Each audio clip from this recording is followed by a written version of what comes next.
UP BJP में इस वक्त घमासान मचा हुआ है। जिस तरह से लोकसभा चुनाव में बीजेपी को यूपी में हार का सामना करना पड़ा है, उससे भाजपा के अंदर घमासान मचा है।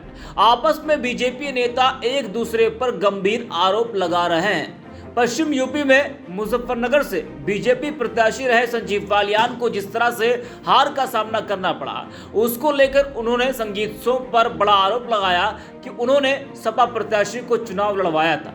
तो वहीं संगीत सोम ने भी संजीव बालियान पर भ्रष्टाचार का बड़ा आरोप लगाया। ये विवाद थमने का नाम नहीं ले रहा है। वहीं इन दोनों के बीच हो रहे विवाद को लेकर सपा सांसद हरेंद्र मलिक ने बड़ा बयान देते हुए सीबीआई जांच की मांग की है। जी हां, संजीव बालियान और संगीत सोम के विवाद के बीच समाजवादी पार्टी की एंट्री हो गई है।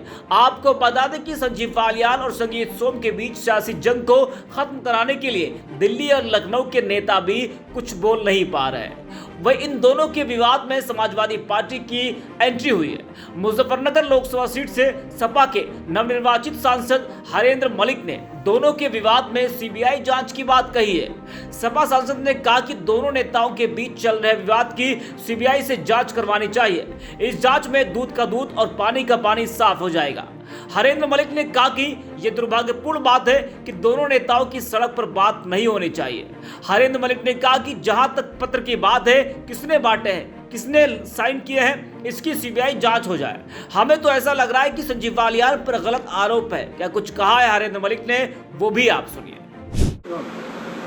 मलिक साहब, संगीत सोम और संजीव बालियान का जो मामला चल रहा है आपसी मतभेद का, इसे लेकर के आप क्या कहेंगे? संगीत सोम की पीसी में जो पत्र बांटे गए हैं, आरोप संजीव बालियान पर लगाया गया है अवैध संपत्ति का, क्या कहेंगे? देखो भाई, ऐसा है, आपस में राजनीतिक लोगों को लड़ना नहीं चाहिए, शिष्टता बना के रखनी चाहिए। मैं तो दोनों से अनुरोध करूंगा, ये जानते हुए भी कोई बड़े नेता हमारी मानने के तो है नहीं और हमारी बात को भी अदरवाइज लेंगे, पर आपस में प्यार से रहें, ना लड़े तो अच्छा है।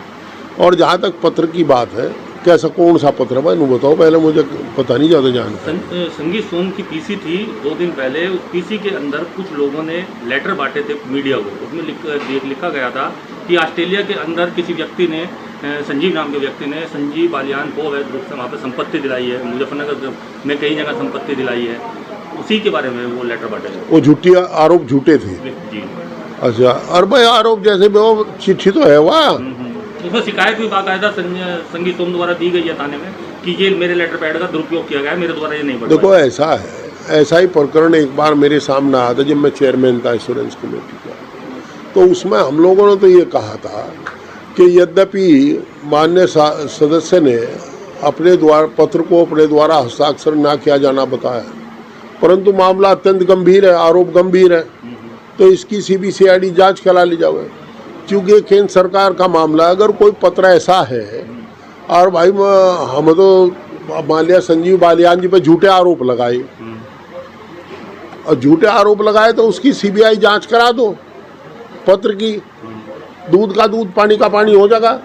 अगर पत्र कोई गंभीर पत्र है, वो किसका है किसका नहीं है ये अलग मैटर है, पर जो आरोप है उनकी जांच करानी चाहिए, सीबीआई जांच करानी चाहिए। और नहीं खुद अपने आप ये माननीय प्रधानमंत्री से अनुरोध कर लेना चाहिए कि मेरे विरुद्ध ऐसे ऐसे गलत आरोप लगाए हैं।